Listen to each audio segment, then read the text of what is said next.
नमस्कार दोस्तों, आज के इस वीडियो लेक्चर में हम सामान्य ज्ञान के कुछ महत्वपूर्ण और एग्जाम ओरिएंटेड क्वेश्चंस आपके साथ डिस्कस करेंगे जो कि प्रीवियस ईयर के एग्जाम्स में पूछे गए थे। सभी क्वेश्चंस आपको बाइलिंगुअल हिंदी और इंग्लिश दोनों लैंग्वेज में अपीयर होंगे और इनकी पीडीएफ के लिए आप हमारे टेलीग्राम ग्रुप या फिर व्हाट्सएप ग्रुप को ज्वाइन कर सकते हैं, जिनका लिंक डिस्क्रिप्शन बॉक्स में दिया हुआ है। दोस्तों शुरू करते हैं। आज का पहला प्रश्न है, who founded the Indian statistical institute on 17 दिसंबर 1931? 17 दिसंबर 1931 को भारतीय सांख्यिकी संस्थान की स्थापना किसने की थी? तो इसका आंसर है पीसी महालनोबिस। प्रशांत चंद्र महालनोबिस ने भारतीय सांख्यिकी संस्थान की स्थापना की थी और इनको फादर ऑफ इंडियन स्टैटिक्स भी बोला जाता है। दोस्तों प्रत्येक वर्ष इनके जन्मदिन के अवसर पर नेशनल स्टैटिकल डे 29 जून को मनाया जाता है। ठीक है, नेशनल स्टैटिकल डे कब मनाया जाता है दोस्तों? प्रत्येक वर्ष 29 जून को। अगला प्रश्न है, name the kingdom which first used elephant in Wars?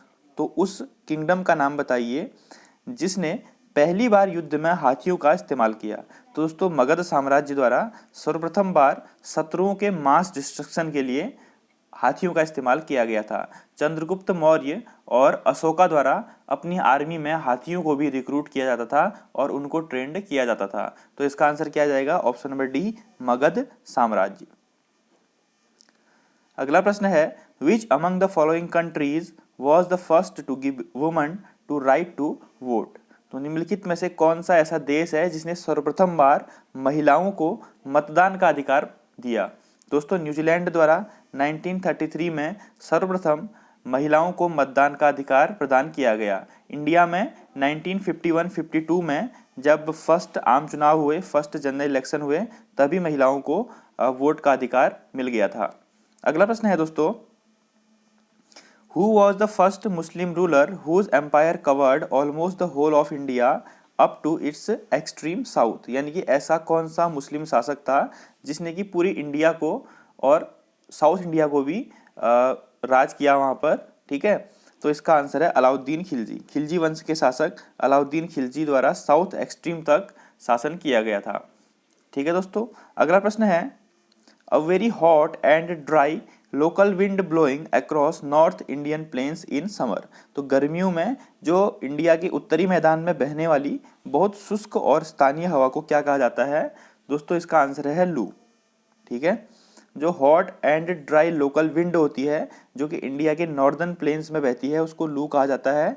और लू मेनली जो है मई और जून के समय में ज़्यादा स्ट्रांग हो जाती है और ये बहुत ही गर्म हवा होती है। ठीक है, जिससे कि ह्यूमन की बॉडी में बहुत सारे प्रॉब्लम्स या डिजीज भी कॉज हो जाती है। तो इसका आंसर क्या हो जाएगा? ऑप्शन नंबर 2, लू। अगला प्रश्न है, the second largest continent to the world? तो दुनिया का दूसरा सबसे बड़ा महाद्वीप कौन सा है दोस्तों? दूसरा सबसे बड़ा महाद्वीप है अफ्रीका महाद्वीप। ठीक है, और सबसे बड़ा महाद्वीप कौन सा है? लार्जेस्ट कॉन्टिनेंट कौन सा है दोस्तों? एशिया। और स्मॉलेस्ट कॉन्टिनेंट कौन सा है? ऑस्ट्रेलिया। ठीक है, इतनी बात आप यहाँ से याद रखेंगे। बढ़ते हैं अगले प्रश्न की ओर। अगला प्रश्न है, द कॉन्टिनेंट ऑफ कॉन्ट्रास्ट, यानी कि किस महाद्वीप को कॉन्टिनेंट ऑफ कॉन्ट्रास्ट कहा जाता है? दोस्तों एशिया को कॉन्टिनेंट ऑफ कॉन्ट्रास्ट कहा जाता है क्योंकि यहाँ पर विश्व का सबसे ऊंचा पॉइंट जो है माउंट एवरेस्ट वो प्रेजेंट है। विश्व का सबसे लोएस्ट पॉइंट जो डेड सी है जो कि समुद्र तल से 400 मीटर नीचे है, वो भी एशिया में प्रेजेंट है। और विश्व का सबसे वेटेस्ट यानी कि सबसे जहाँ पर सबसे ज़्यादा बारिश होती है मौसिन राम, वो भी एशिया में प्रेजेंट है। तो इसीलिए एशिया को कॉन्टिनेंट ऑफ कॉन्ट्रास्ट कहा जाता है। ठीक है, अगला प्रश्न है, the first PM who had resigned without attending parliament session? तो भारत के ऐसे प्रधानमंत्री जिन्होंने संसद सत्र में भाग लिए बिना ही इस्तीफा दे दिया, उनका नाम बताइए। दोस्तों चौधरी चरण सिंह ने संसद के सत्र में कभी भाग नहीं लिया, उन्होंने इससे पहले ही इस्तीफा दे दिया। चौधरी चरण सिंह जो है वो भारत के 5वें प्रधानमंत्री थे जो कि 28 जुलाई 1969 यानी कि 1979 से 14 जनवरी 1980 तक भारत के 5वें प्रधानमंत्री के तौर पर इन्होंने कार्य किया। तो इसका आंसर क्या हो जाएगा? चौधरी चरण सिंह। दोस्तों ये क्वेश्चन काफी एग्जाम में पूछा जाता है तो इसलिए आप इसको ध्यान रखेंगे। अगला प्रश्न है, under the constitution public health and sanitation and hospitals dispensaries fall in the. सार्वजनिक स्वास्थ्य, स्वच्छता, चिकित्सा और औषधालय भारतीय संविधान की किस सूची में आते हैं?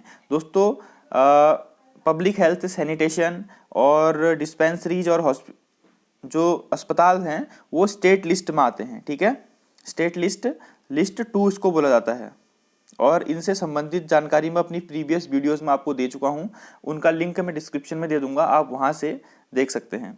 अगला प्रश्न है an amphoteric substance act as. दोस्तों एम्फोटेरिक सब्सटेंस क्या होते हैं? दोस्तों एम्फो का मतलब होता है बोथ, इनको हिंदी में बोलते हैं उभयधर्मी पदार्थ। ठीक है, यानी कि ऐसे पदार्थ जो एसिड और बेस दोनों की तरह एक्ट करते हैं उनको एम्फोटेरिक सब्सटेंस बोला जाता है। ठीक है, एसिड क्या होते हैं दोस्तों? जो प्रोटॉन को डोनेट करते हैं, और जो बेसिक क्या होते हैं? बेस क्या होते हैं? जो प्रोटॉन को एक्सेप्ट करते हैं। ठीक है, कुछ एम्फोटेरिक मेटल जैसे कि कॉपर, जिंक, टिन, एल्यूमिनियम और एक एल्यूमिनियम ऑक्साइड है जो कि एक एम्फोटेरिक ऑक्साइड होता है। तो एम्फोटेरिक का अर्थ क्या है? जिनमें कि एसिड और बेस दोनों की तरह जो एक्ट करते हैं उनको एम्फोटेरिक सब्सटेंस बोला जाता है, उभयधर्मी पदार्थ। इसको आप जरूर ध्यान रखिए। बढ़ते हैं अगले प्रश्न की ओर। The group of countries that are usually referred to as the Baltic countries.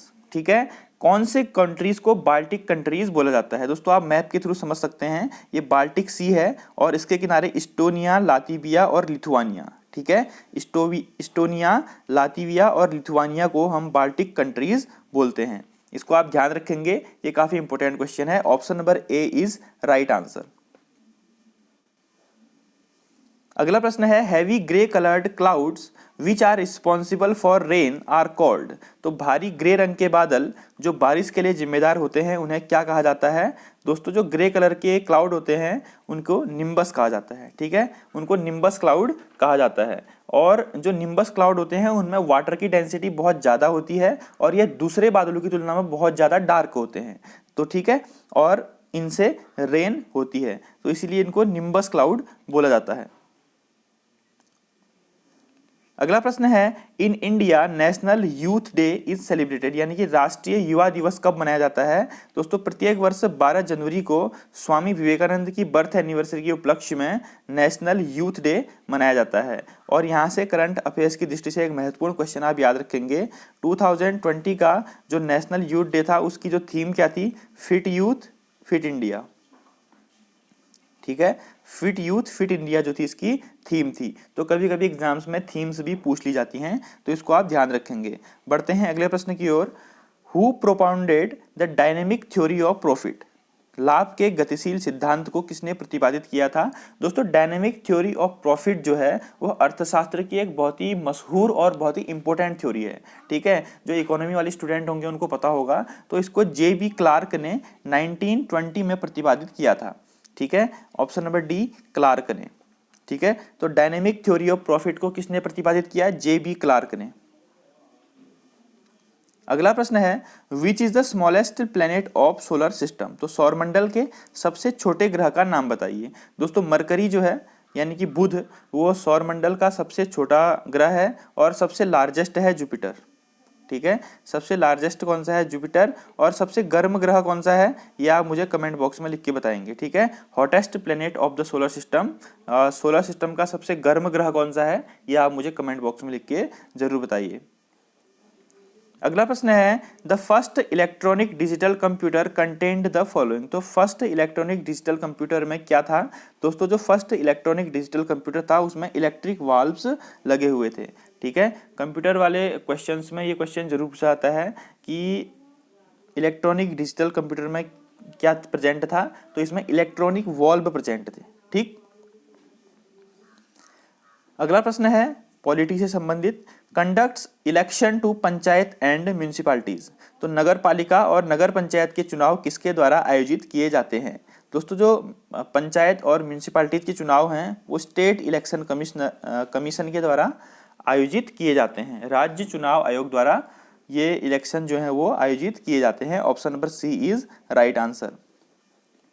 अगला प्रश्न है which among the given sets of articles deals with emergency provisions. तो निम्नलिखित में से कौन से आर्टिकल हैं जो कि आपातकाल के प्रावधानों को डिफाइन करते हैं। दोस्तों आर्टिकल 352, 356 और आर्टिकल 360 जो है ये हमारे संविधान में आपातकाल के प्रोविजन इनमें दिए हुए हैं। दोस्तों आर्टिकल 352 में राष्ट्रीय इमरजेंसी यानी कि नेशनल इमरजेंसी का प्रावधान है। आर्टिकल 356 में स्टेट इमरजेंसी या प्रेसिडेंट रूल हम जिसको बोलते हैं, और आर्टिकल 360 में वित्तीय आपातकाल या फाइनेंशियल इमरजेंसी की बात की गई है। तो आप इन 3 आर्टिकल्स को याद रखेंगे, ये काफ़ी इंपॉर्टेंट है।